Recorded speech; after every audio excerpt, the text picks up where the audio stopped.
Hey everyone， 欢迎来到守望好莱坞。在世界杯结束后 ，C 罗的去向问题就是外界关注的焦点。而在2022年即将结束的时候，这问题终于有了答案。1月4号，曾经眼高于顶的球王 C 罗，最终选择了一个亚洲球队，排名世界第67位的沙特联赛的球队利雅得胜利队作为他的下家。这一次 C 罗做出的这个决定很让人意外。但是更加让人意外的是 C 罗在发布会上给出的表态，因为这一次他难以自圆其说。一方面他 Q 梅西阿根廷，但是另外一方面他的谎言却被戳穿了。我们来看一下 C 罗在发布会上给出的正义表态。他提到了一点，自己选择这支球队加入是有道理的，因为很多人根本就不懂足球。他强调，沙特是唯一一个能够战胜世界杯冠军的球队，这足以说明他们的联赛水平很高。他来这儿不是为了2亿，他是为了去接受一个巨大的挑战，提高水平才过来的。在这种时候还点梅西和阿根廷，试图强调沙特赢过梅西和他的球队，所以他来这个地方不丢人，但是真没有必要。这种时候你还提阿根廷队，你还提自己的一生之敌梅西，有什么意义呢？世界杯之前的可以这么干，但是今年的世界杯结束，明眼人都看得出来 C 罗和梅西是有比较大的差距的，他没有必要去提这种事儿。更不要说在发布会上，当时他还把沙特说成了南非。他说来南非不是我职业生涯的终点，那难道沙特在南非吗？他连地方都没弄清楚，就说自己很了解这个联赛。你连他在哪儿都不知道，你怎么能说你了解他呢？这不就是在说谎吗？一个世界排名第67的联赛，一个亚洲才排第3的联赛， C 罗他要是说他了解这个联赛，那就是在搞笑。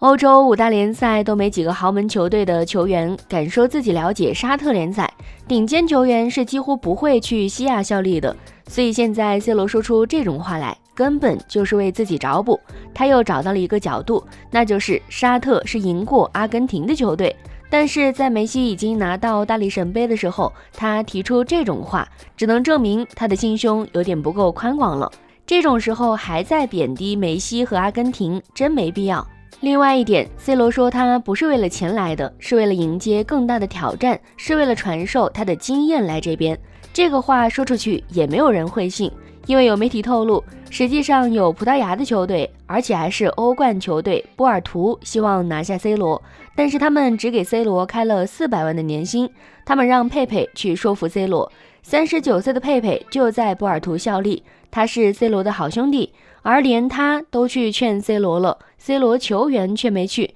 那你说，如果 C 罗真是为了高水平，那为什么不去波尔图呢？这不就是钱给的不够吗？对比2亿的年薪，400万确实太少了。但是如果 C 罗没有说谎，去波尔图绝对是一个比去沙特更好的选择。从这2点就能够看出来 ，C 罗没有和自己和解。如果他真的想和自己和解，接受了实力下降的事实，他也不会单纯的做出这种选择。他心里还是有傲气的，还是想要去超越梅西的。有足球评论员同样对此事表达了自己的看法，他可谓是说了实话。他表示，在天价年薪与欧洲顶级赛场之间 ，C 罗只能选一个。显然 ，C 罗选择了顶级年薪，而放弃了其他在欧洲顶级俱乐部效力的机会。以 C 罗的年龄，不会有欧洲豪门为他开出满意的薪水，同样也不会给他承诺主力位置。除了为了钱放弃了很多外，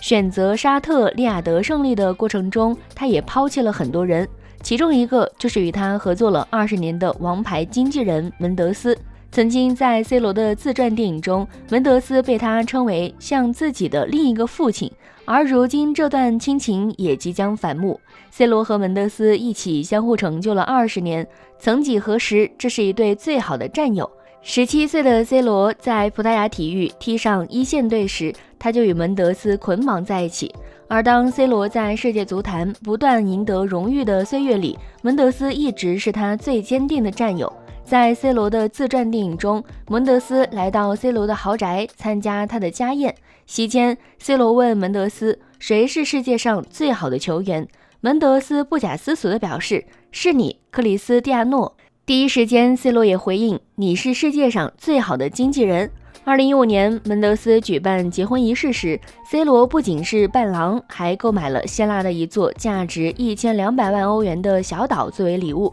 两人的感情之深可见一斑。某种程度上，门德斯不仅是 C 罗工作中最好的伙伴，也与 C 罗亲如父子。 C 罗的父亲于2005年去世，门德斯作为一个最亲密的长辈，一直在 C 罗的生活中扮演着重要角色。然而过去几个月，关于 C 罗和门德斯分道扬镳的消息不断被爆出。在 C 罗加盟利雅得胜利的整个事件中，门德斯干脆第一次变成了局外人。据悉 C 罗在卡塔尔随葡萄牙队征战世界杯的同时，他与利雅得胜利的接触已经进入实质性阶段，但负责谈判的并非门德斯，而是 C 罗的朋友兼私人经纪人里卡多·雷格夫。葡萄牙媒体的报道中则表示，早在去年11月份，门德斯和 C 罗的代理关系其实已经结束。按照媒体的说法，两人的分歧主要源于 C 罗与曼联之间愈演愈烈的矛盾。门德斯希望 C 罗接受现实，听从主教练对他的定位，但在曼联的最后10日中， C 罗的行为变得不可控制。C 罗一次又一次违背了门德斯的意愿，甚至在门德斯并不完全知情的前提下，私自接受了记者皮尔森·摩根那个堪称灾难性的采访，这让身为经纪人的门德斯骑虎难下，再无回旋的余地。门德斯塑造了 C 罗的商业成功。自从上赛季结束， C 罗闹着转会开始，门德斯一直努力为 C 罗寻找潜在的下家，但忙活了整个夏天，门德斯没有得到想要的答案。要么俱乐部受困于 C 罗的高薪，要么 C 罗本人并不满意。门德斯始终无法为 C 罗敲定一个合适的去处，他愈发清楚留在曼联就是 C 罗最好的选择。 C 罗也需要在必要的时候适当低头，但 C 罗这一次没有听从门德斯的建议，与滕哈格一直处在对抗中，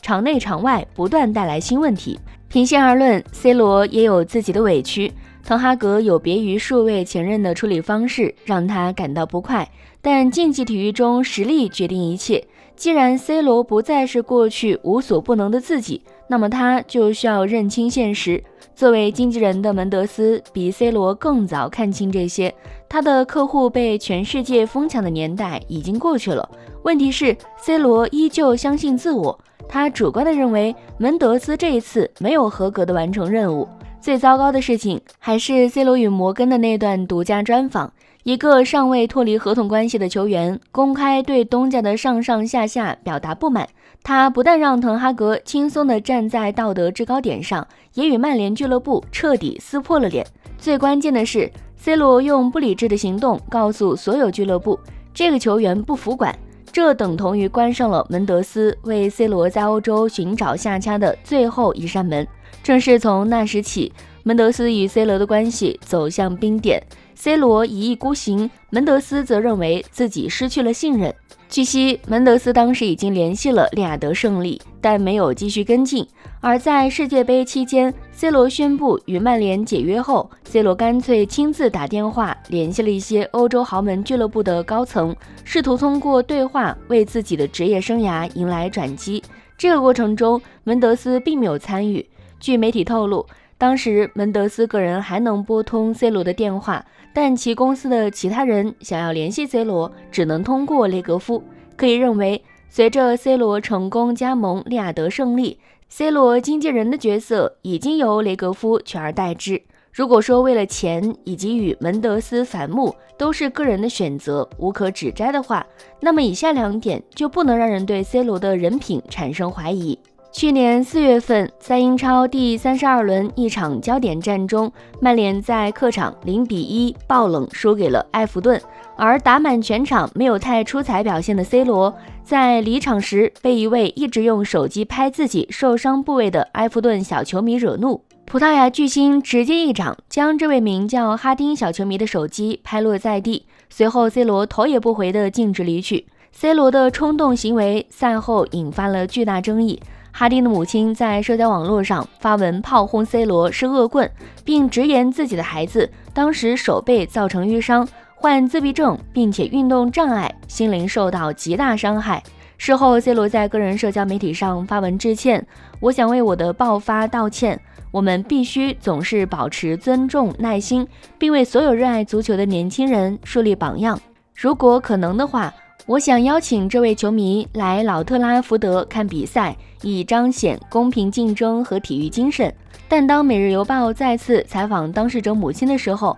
当事者母亲表示，她在4月份给我打电话时，她只是在吹牛，一切都是围绕她自己。凯莉说道。然后她继续表达不满，坦诚 C 罗摔手机事件给他和他的自闭症儿子带来很大压力，更是狂奔 C 罗应该退役。事实上，这一系列行为不仅让人对 C 罗人品产生质疑，同时也影响了 C 罗的职业生涯。C 罗原本希望在1月5号参加比赛，但是他被英足总禁赛2场的处罚带到了利雅得胜利，这意味着 C 罗的正式亮相将是1月21号对阵达曼协作的比赛。还有一点是，一直广受诟病的一点是 C 罗对于自己名字的态度。C 罗的全名克里斯蒂亚诺·罗纳尔多·多斯桑托斯·阿韦罗，其中阿韦罗是 C 罗真正的姓氏， C 罗的家人的姓名也都有阿韦罗，他的几个姐姐 ins 后面都是阿韦罗，但 C 罗却一直对此避而不谈。很多人认为 C 罗为了蹭罗纳尔多的热度，选择了抛弃了父姓。当然，无论有多少黑点， C 罗曾经的成绩都无法否认。希望他能认真地面对这些所谓的黑历史，还是希望这位老将不要在职业生涯的末期留下遗憾，无论是事业上还是名声上。最后，如果喜欢这部影片，别忘了按个赞，或是分享给身边的朋友。感谢您的鼓励，我们下期再见。